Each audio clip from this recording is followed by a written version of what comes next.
Welcome to the deep dive.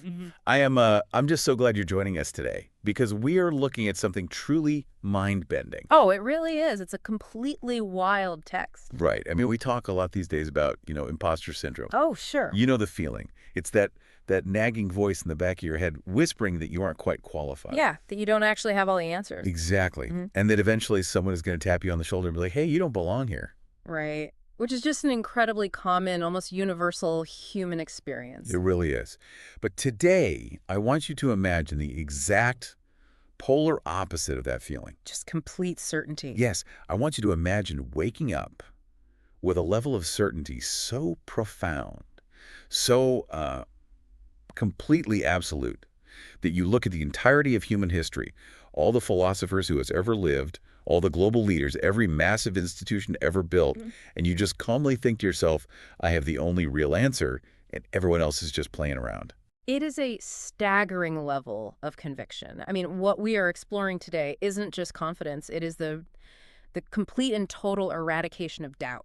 Yeah. And when you encounter a text written from that specific vantage point, it really forces you to completely recalibrate how you read and process information. Yeah, fully. Yeah. Because it's not a pitch. Exactly. You're no longer looking at a proposal or a suggestion or like a new way to look at the world. You are looking at a declaration of ultimate, unshakable reality. Okay, let's unpack this. Because the document we have in front of us does exactly that. It does. We are looking at a very brief but incredibly intense text from November 11th, 2022. It is titled The Cultural Confidence of Chanyuan Celestials. Yeah. And it was authored by someone utilizing the title Deiform Buddha. Which is a heavy title. Right. And our mission for this deep dive is to explore the sweeping, absolute claims this text makes about human civilization, the mechanics of a promised utopian society, and, the ultimate destiny of mankind. And I think before we get into the actual mechanics of those claims, we really need to establish our parameters for this deep dive. Yeah, point. We are acting entirely as neutral guides today. We are here to explore the architecture of these ideas and the fascinating rhetorical strategies used in this document. Right. We're just looking at the framework. Exactly. We are absolutely not endorsing the religious, philosophical, or political viewpoints presented in the text. Our job is simply to unpack the massive claims contained within this original source material and help you, the listener, understand how this particular worldview is constructed. Yeah, we are just looking at the blueprint. But before we even get to the blueprint, we need to define some terms. Okay, let's do it. Because the title mentions Chanyuan Celestials. Yeah. And the text heavily references this thing called Lifechanyuan. So for anyone listening who is completely new to this, what actually are those things in the context of this document? Good question. Like, are we talking about a place, a political party, a state of mind? So, according to the text, Lifechanyuan is the overarching theory, practice, and ideological framework that the author is putting forward. It's presented as the ultimate system for human life. Okay. A Chanyuan celestial, then, is essentially the title given to a practitioner or a follower of this specific system. So, if you adopt the Lifechanyuan theory and live by its practices, you become a Chanyuan celestial. Got it. Okay, so with that established, the author who, again, goes by Deiform Buddha, does not waste a single second with false modesty. No, not at all. The self-positioning at the very beginning of this document is breathtaking. They write, and I'm quoting here, I stand on the peak of human civilization. What I know and what I do is unprecedented and unrepeatable. It's just massive. It is. They claim to have reached a state of complete unselfishness and selflessness, and then they drop this unbelievable line. They say, among the saints from generation to generation, I am the best. Wow. I read that and immediately thought of like a highly disruptive tech startup pitching themselves to investors, but applied to the spiritual realm. Oh, that's a great comparison. You know how a startup won't just say, hey, we have a slightly better way to hail a taxi. They say, we are fundamentally reinventing human transit and everything before us was barbaric. That's the vibe here, but on a cosmic scale. What's fascinating here is how that absolute authority immediately filters the audience. Oh, what do you mean? Well, by stating, I am the best among all saints, the author is creating an intentional bottleneck. If you are a reader who is turned off by absolute authority or grandiosity, you are going to put the text down right there. Right. You're just going to close the tab. Exactly. But if you are someone who is deeply exhausted by a chaotic world, someone actively searching for definitive, unwavering answers, That level of certainty is incredibly magnetic. It is a psychological hook. But I have to push back on how they justify that hook. I mean, it's one thing to praise your own system. It's another to actively tear down literally everything else. The text claims that beyond these Chanyuan celestials, no one can lead humans from barbarism and ignorance to a high civilization. They explicitly state that all other theories of human civilization, including all religious books, are pale and full of loopholes compared to their theory. Yeah, that pale and full of loopholes line is very deliberate. And they even say that any other organizations or communities trying to advance humanity are just like children. I mean, to dismiss every ancient text, every organized religion, and every global philosophy as pale loopholes requires a massive burden of proof. How does the text manage that structurally? Well, they manage it by refusing to play the comparison game entirely. Oh, interesting. Yeah, when a text establishes this kind of absolute framework, it isn't offering an alternative path on a menu of options. What? It is attempting to establish a total monopoly on truth. Okay, I see. Think about the mechanics of argument. If the author concedes that another philosophical path or ancient religion has even a tiny bit of validity, they introduce nuance. And nuance is the enemy here. Exactly. Nuance is the mortal enemy of absolute certainty. By framing the entire rest of human history and all other beliefs as mere barbarism and ignorance, the author creates a strict binary choice for the reader. Right. You are either with the enlightened adults or you are playing in the mud with the children. Precisely. You can either remain in the dark with the loopholes, or you can step into the perfect, unmatchable light of the Lifechanyuan theory. So no middle ground. None. There is no middle ground allowed. It is a rhetorical strategy designed to completely isolate the follower's worldview. If everything else is a loophole, you don't even need to bother reading other books or exploring other philosophies. Which naturally leads to the ultimate question, right? Mm-hmm. If everyone else is just a child playing around, what is this incredibly superior method? Right. What's the actual practice? Because the text does not stay in the realm of vague, high-minded philosophy. It gets highly operational. Yeah. Here's where it gets really interesting. They introduce something called the Second Home Program. And while doing so, they heavily critique traditional spiritual seekers. The text dismisses all historical and current cultivators, people trying to become immortals or Buddhas, through traditional means as aimless practitioners and blind followers who play with concepts. That specific phrase, play with concepts, is doing so much heavy lifting in this document. Really? How so? It is a direct, calculated attack on the esoteric, often ambiguous nature of traditional mysticism. In a lot of traditional practices, spiritual growth is framed as this vague, lifelong, mysterious journey. Yeah, like you go sit on a mountain for 50 years. Exactly. You meditate for decades, you study ancient scrolls, and you might never actually know if you've succeeded. The author is diagnosing a very real frustration that a lot of spiritual seekers feel, the frustration of endless devotion without tangible, measurable results. And their solution to that frustration reads like a spiritual speedrun, Oh, totally. a literal boot camp for the soul. The text promises that by participating in this second home program, a Chanyuan celestial can be reborn, transcend worldly affairs, and attain the state of an immortal in less than 10 years. 10 years. Wait, a 10-year deadline? That sounds like a terrible structural choice for a movement. Why do you say that? Well, what happens on year 11?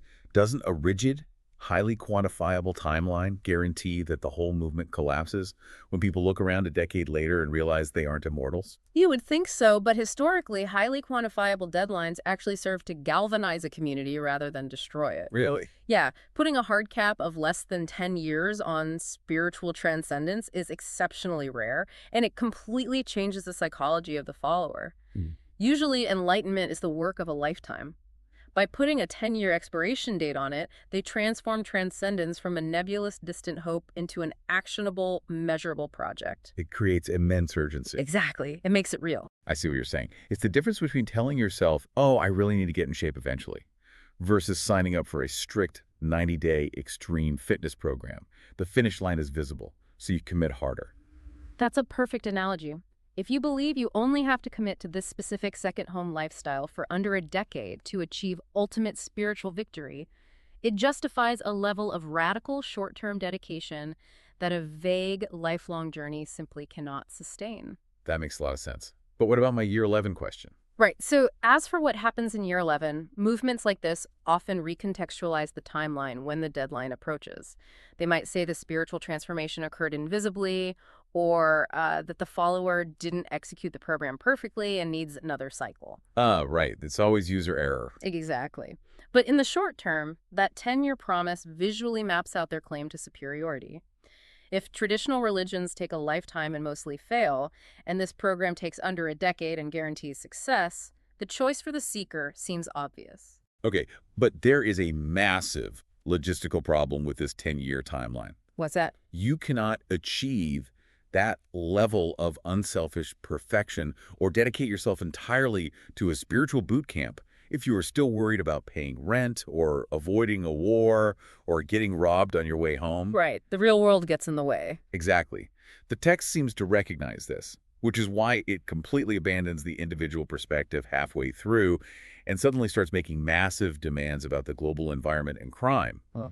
They insist that only the Chanyuan Celestials can free mankind from war, starvation, crime, and disaster. Yeah, they have to broaden the scope. Individual enlightenment isn't enough to prove absolute supremacy if the physical world around the individual is collapsing. Right. To truly validate their opening claim of standing at a peak of civilization, they have to offer a planetary fix. And they go way beyond human behavior, too. The text claims their influence extends to the natural world itself. Oh, this part is wild. They literally promise to bring good weather and clear rivers.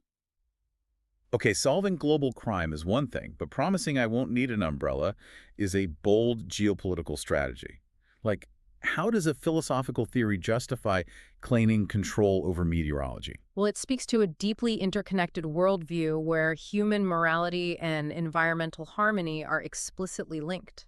Oh, so the weather is tied to our behavior. Yes. In this kind of totalizing utopian vision, the natural world is seen as a reflection of human spiritual alignment.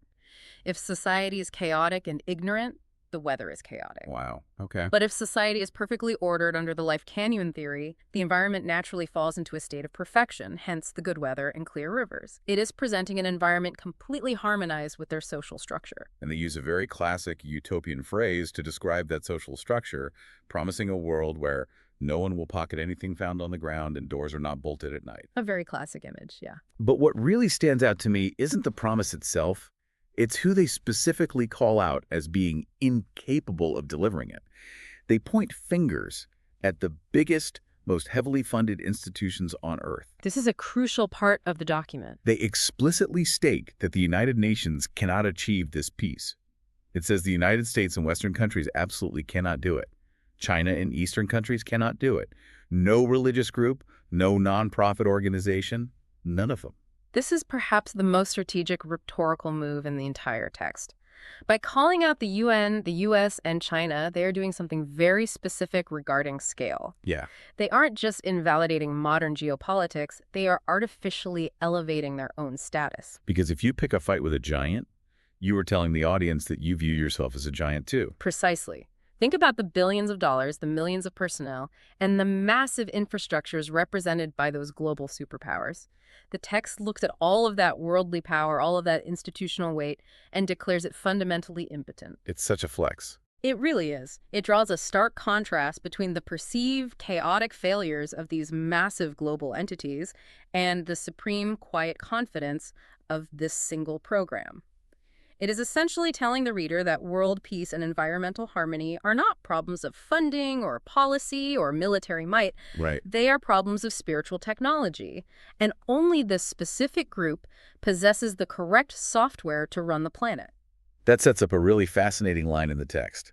They issue an open challenge to the entire world, stating that their theories are open to the public, and anyone who thinks they have a superior method is welcome to come contest them. Yeah, they literally invite the pushback. And then they use this specific phrase, true gold fears no fire, and the string state is not afraid of collision. Now, I understand the true gold part. If you are pure gold, a trial by fire only proves your purity because you won't burn away. But I need you to explain that second half. The string state. Yeah. What does string state imply here in the context of being unbothered by worldly collisions? It is a brilliant physical metaphor that illustrates how they view themselves in relation to the rest of the world. Think of it like wind passing through a chain link fence. Okay. If you drive a car into a chain link fence, there is a massive collision, right? There is friction, damage, and destruction. That car represents normal macro world institutions, nations going to war, politicians debating, ideologies clashing. Okay, I'm with you. But the wind just passes right through the gaps in the fence because it operates on a completely different elemental level. I see. So the string state is referring to theoretical physics. Yeah. The foundational vibrational strings that make up all matter. Right. If you exist down at that fundamental theoretical string state, you are the fabric of reality itself.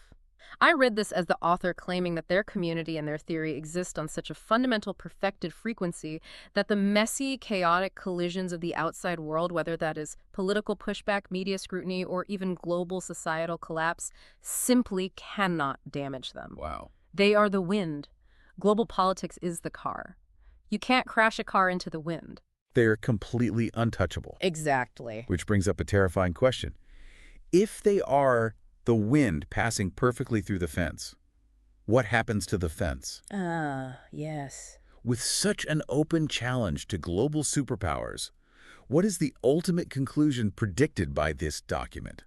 And this is where the text takes a sharp turn into absolute unflinching determinism. Yes, the final section of the text abandons any pretense of persuasion. It no longer tries to convince you, it simply informs you of the inevitable future. The author declares that the second home model will be the future production and life mode of all human beings. And they phrase it in a way that removes human agency entirely. Completely removes it. They call it a natural way that cannot be changed by the subjective will of people. They say no one can stop this development trend, and absolutely no country can stop this leap and change of civilization. If we connect this to the bigger picture, this raises an important question about how we define deterministic literature. In this context, determinism means the author isn't campaigning for a preferred outcome. They're treating their utopian vision like a weather forecast. Let me make sure I understand that. You're saying it's like a meteorologist telling me it's going to rain tomorrow. I can't vote against the rain. Exactly. I can't pass a law making it illegal to rain. Yeah. My subjective will has absolutely zero impact on the incoming storm. That is exactly the mechanism at play. By framing their program not as a human philosophy, but as an inexorable law of nature, like gravity or a storm system, they remove the possibility of debate. You don't debate gravity. It simply is. Right. And this deterministic framing leads to the final, highly exclusionary conclusion of the document. So what does this all mean? Because I have to admit, there's a massive paradox here that is breaking my brain. What's the paradox? Well, earlier in the text, the author goes out of their way to say their theories are open to the world and everything is open to the public.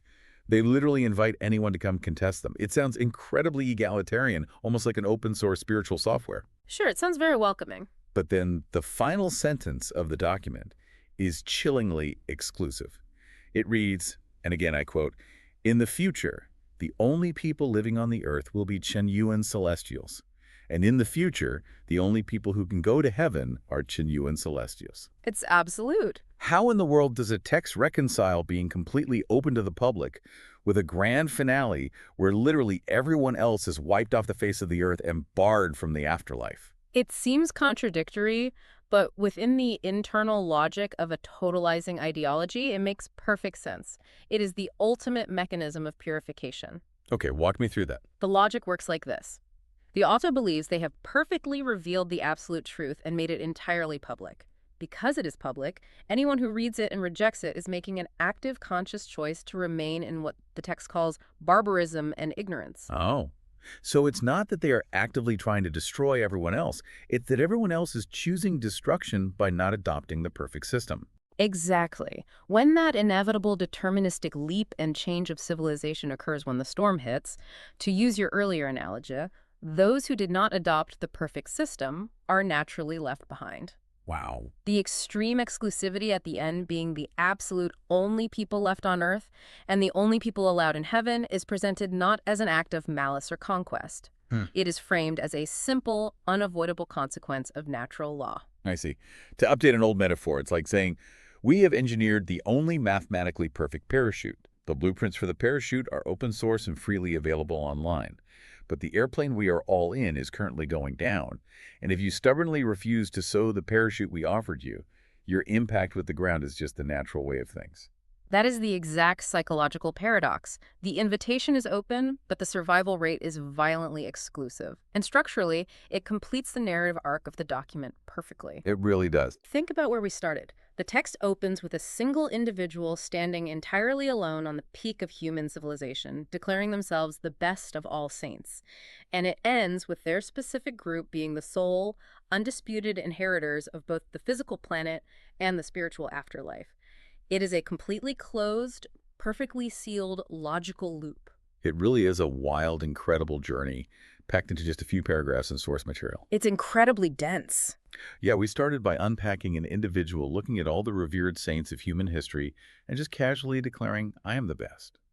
We explored a spiritual fast track that promises literal immortality in less than 10 years, turning the nebulous concept of transcendence into a measurable boot camp to keep followers urgent and engaged. Right. We saw how picking a fight with massive global entities like the United Nations, the US, and China, and claiming control over the literal weather, artificially elevated their status from a fringe theory to a cosmic inevitability. The audacity is just amazing. And we saw how it all perfectly culminates in a prophecy of exclusive dominion, where this one group acts as the wind passing safely through the collapsing fence of human civilization. It is a dense, highly engineered piece of rhetoric, and studying texts like this is so compelling because it highlights a fundamental human fascination. What's that? Well, in a world that is incredibly complex, murky, and full of terrifying gray areas, the offer of absolute certainty, a perfect system with zero loopholes, and a guaranteed 10-year payoff is a powerful psychological draw. We've explored the architecture of how these claims are built, but the deeper fascination is why they resonate with people seeking a safe harbor. And as always, we leave it to you, the listener, to weigh the ultimate meaning of these claims and how they fit into the broader tapestry of human belief. But I want to leave you with a final thought, something to mull over that builds on what we've discussed today, but looks at the human element of this equation. Oh, I'm ready for this. Think back to that absolute cosmic confidence we talked about at the very beginning. If a group genuinely, deeply believes, down to their very core, that they are the only ones capable of saving the earth and the absolute only ones allowed into heaven, how does that certainty change the way they interact with the rest of humanity on a normal Tuesday morning? That's a haunting question. Does believing you have the only working parachute in a crashing plane breed a sense of extreme, urgent compassion to try and forcefully save everyone around you? Or does that absolute certainty breed total isolation as you pull back, stop engaging with the children playing in the mud, and simply wait for the inevitable storm to wash the rest of the world away? It is a profound tension between trying to change the world and just waiting for it to end. It really is. Thanks for joining us on this deep dive. We'll see you next time.